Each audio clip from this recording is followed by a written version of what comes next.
10 years ng guard, ilan ang taong gwardiya, pero pag pinakabisado mo yung 11GO na yan, hindi nila alam. Huwag tayong magsawa mga officer na talagang bigyan sila ng pagtuturo. So dito sa akin, no, ako ang nag-i-interview, ako ang nag-i-inspection kasi nga gusto ko nakikita yung tao, gusto ko nakakausap yung tao.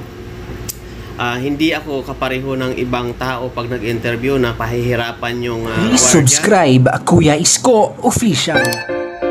Shoutout sa lahat sa ating mga ka-5-9 na naka-duty ngayon saan man kayo sa sulok ng ating mundo, no? Kahit sa ibang bansa may mga security din na naka-duty, may mga Pinoy nga doon ng mga security, nag-abroad ng ating mga kababayan para maging security sa ibang bansa. So marami akong kakilalang ganun or kaibigan. So ganun pa man, no, mga kuya, shoutout sa lahat. At yun nga, nandito tayo sa office yan. So hindi ko lang pinipicture dito, nandito yung mga document. Andun yung 11GO natin, Code of Conduct, Code of Ethics, whiteboard.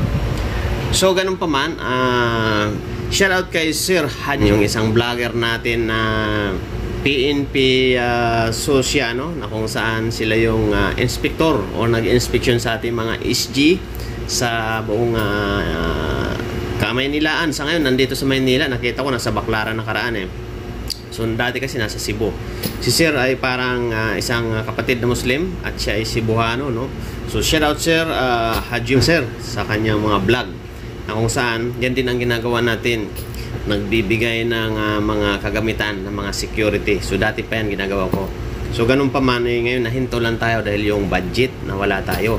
Dahil wala nga tayong sponsor at siyempre hindi pa kumikita yung ating channel. So ganun pa man, may sumabat dun sa comment ko kay Sir Haji na isang viewers din. Dahil dun sa security guard na binigyan niya ng sapatos nga na wala ang customer service na kung saan sosya na yung kanyang kaharap. So mga ka-5-9, no, doon sa nag-comment, lalo na doon sa nag-comment, kung 5-9 ka man, sabi niya sa akin ay pinansin ko pa daw yung guard na hindi na nga daw, wala na nga pumansin doon sa hindi siya snappy. So ganun pa man, pinansin ko siya para ma-correct natin yung mali, no? Kasi nga unang-una sosya na yung kaharap mo, so kailangan snappy ka dapat na humarap sa PNP sosya o lalo sa mga PNP. Nasa training naman natin yan, no? Saludo, maayos po pa manalita, nakahimulsa pa kasi siya eh. So customer service yun lagi sinasabi ko. Mga ka-5-9, no? Kaya nga tayo kumbaga hindi umaangat, ika nga, no? So pero ngayon kahit papaano yung security talagang nagkakaroon ng malaking ika nga kapakinabangan dito sa ating bansa. At pangalawa, andyan na yung respeto dahil nga sa mga training na ginagawa. Bagkus hindi pa rin natin mape-perfect dahil mayroong mga SG pa rin or mga ka-5-9 pa rin na mga non-appearance, no, na hindi talaga dumaan ng kahit isang bisis na training. Yan talaga, wala talaga silang kadoro disiplina at walang alam. So masakit man isipin, pero ganun pa man. Yan nga yung laging kumbaga iniingganyo natin ng mga security na kailangan nyo mag-training kahit man lang sana one time lang, no, kasi nga kailangan ninyo yan matutunan. So ganun pa man, sa amin kasi hindi lang one time, yearly talaga. Every expired ng license is kailangan mo mag-training. Then hindi lang, mayroon pa mga separate training, no, na kung saan pa training ng company, no, katulad ng mga customer service na yan, no, gun safety, talagang paulit-ulit na tinuturo yan. Sexual harassment, yan ang isa sa mga pinaka-importanting bagay sa security, no. So pag wala ka ng customer service, patay na, away-away na ang abutin mo kasi nga siyempre maraming masusungit nating kliyente, maraming masusungit nating customer. Pag hindi mo kayang i-handle yan at marunong kang magsalita or makumarap sa tao, away ang abutin yan mga ka-5-9. So kailangan talaga, pinaka-importante na epektibo talaga based sa aming mga observation ay customer service. Marunong tayo gumamit ng opo, yes ma'am, yes sir, yo. Sa BSME, sa shoutout sa mga nag-BSME, no. So shoutout kasi nga yung BSME na yan, napakalaking tulong talaga. Pag nag-BSME ka, ang dami mong sa sarili mo, maipasok sa sarili mo na magiging isang tunay kang security guard na isang disiplinadong gwardiya, no?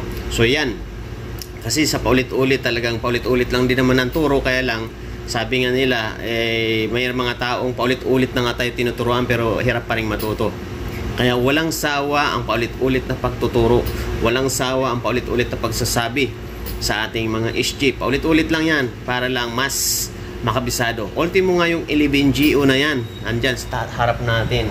So yung ultimo yung 11GO na yan, wala namang binabago dyan sa 1 to 11 na yan, pero bibihira talaga makapag-recite niyan or makapagkabisan niyan ng 1 to 11 na yan. Diba? Paulit-ulit lang yan, pero minsan karamihan. Pag tinanong mo 10 years ng guard, ilan ang taong gwardiya, pero pag pinakabisado mo yung 11GO na yan, hindi nila alam. O diba? So kaya wag tayong magsawa mga officer na talagang bigyan sila ng pagtuturo at bigyan sila ng kaalaman. So dito sa akin, no, ako ang nag-i-interview, ako ang nag-i-inspection kasi nga gusto ko nakikita yung tao, gusto ko nakakausap yung tao. Hindi ako kapareho ng ibang tao pag nag-interview na pahihirapan yung gwardiya. Pag hindi makasagot, bagsak, hindi papasa or ano pa man. So moroon dito sa kay Kuya Isko official, no, dito sa akin ay mayroon kasamang puso dito na tinatawag na kung saan tutulungan natin yung tao. So ang kailangan lang naman doon sa tao, marunong lang siyang sumunod at marunong makinig. So magkasama dapat yan, marunong makinig at marunong sumunod. Kasi hindi pwedeng makinig lang pero hindi naman marunong sumunod. So may mga experience na ako dito na in-interview, napakaayos kausap, pero pagdating sa pwesto, nalalaman na lang namin hindi nagsusuot ng uniform. So mali ka agad. So hindi nagtatagal yon, pull out agad yung mga ganong gwardiya kasi walang disiplina. Kasi nga tinuruan na nga, ayaw pa rin sumunod. So wala namang problema yon kung ayaw nyo, di ba?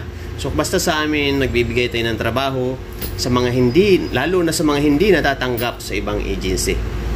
So dito may height limit, mayroon tayong sukatan, may age limit, pero dahil puso ang ginagamit ko, binibigyan ko ng mga pagkakataon na maka-duty yung ating mga ka-5'9" na hindi natatanggap sa ibang agency.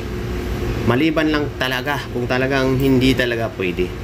So ganun po tayo dito, no? Kasi nga minsan nadi-discriminate yung ating mga SG, lalo kung wala sa height, no? Dahil may height limit and security.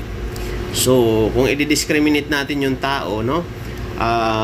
Walang mangyayari. Kumbaga hindi tayo makatulong sa ating mga kababayan. So kailangan bigyan natin ng pagkakataon na magkaroon ng trabaho. Kailangan niya lang makinig, kailangan niya lang sumunod para magawa ng tama ang kanyang trabaho kung nandun na siya sa kanyang trabaho. So ganun lang kasimple. So sa mga naka-experience sa akin na nakausap na ako, nakaharap na ako, shout out sa inyo. So alam nyo na yan, no? Hindi ako nagkulang, hindi ako nang walang hiyang tao, no? Na pagkausap ko kayo, in-interview ko kayo, maliban lang talaga kung mahirap kayong kausap. So hindi ko kayo tatanggapin. So ganun lang kasimple. So kung willing kang matuto, makinig at matuto at mas matuto pa, punta ka sa akin. Iga-guide kita mula sa simula hanggang sa huli. Subok na yan. So marami nakakilala sa atin. Siyempre, di maiwasan na maraming naiinis sa akin dahil sa higpit na pinapatupad natin sa mga SOP. Pero yung higpit na yan, diyan kayo matututo. Kasi nga, hindi naman kayo winawalang hiya, kundi itinuturo lang sa inyo kung ano yung mga SOP ng security at mga policy ng security at kung ano-ano pang mga dapat ninyong malaman. Okay? So dito kasi sa atin is hindi hausyaw. Kailangan ituro ang tama, no? Ituwid ang mali, no? At syempre dagdagan ang kaalaman. Kaya shout out sa mga nakausap ko na at dagdagan ng kaalaman. Comment kayo sa baba, tingnan natin. So accept ako ng basher, sige, wala akong problema. Sabi nga nila, hindi ka angat kung wala yung basher na magtutulak sa iyo pataas. So yan, shout out sa lahat sa mga basher natin yan. Pero salamat kahit papano wala tayong basher. Wow! So yun yung itong mahabang sagot ko nito doon sa nag-comment sa video ni Sir Haji. May nag-comment dyan na kung saan sinagot ko rin siya doon sa comment na yun na yun nga, ang sa akin kasi is tinutuwid ko yung pagkukulang ng isang gwardiya na dapat hindi ganoon. Lalo kung PNP or susya pa ang kanyang kaharap, kailangan snappy ka, maayos ka managot. Kasi napansin ko lang, wala nang sombrero, nang himulsa pa siya, hindi pa siya maayos yung kanyang approach. No, bagkos napakabait lang kasi talaga niyan ni Sir Haji. Napakabait niya na tao. Kaya nga ganun ang content niya. Same kami ng content na kung saan sa akin hindi nyo napapanood dahil hindi ko nabibideo. Dahil wala akong photographer, wala akong videographer. So ganun pa man, sarili ko lang ang gumagawa dito sa mga vlog ko. Ako rin ang editor. So ganun pa man, shout out sa lahat at abang-abangan nyo yan kasi nga budget yung aking iniipon para magawa ko yung papakainin, yung ating mga SG, hahatiran ng pagkain, kahit sino, basta madaanan, bigyan ang may kakulangan, mga parapernalya, ibigay natin sa kanila yan. Abangan nyo yan at gagawin natin yan. Okay, so uniform, abangan niyo yan at ibibigay natin yan doon sa mga talagang walang kakayanan iayos yung sarili. Kasi nga, ang SG sa mga kapatid, mga kababayan, actually, malungkot mang sabihin na hindi lahat ng SG ay sapat ang kinikita para sa kanilang kagamitan.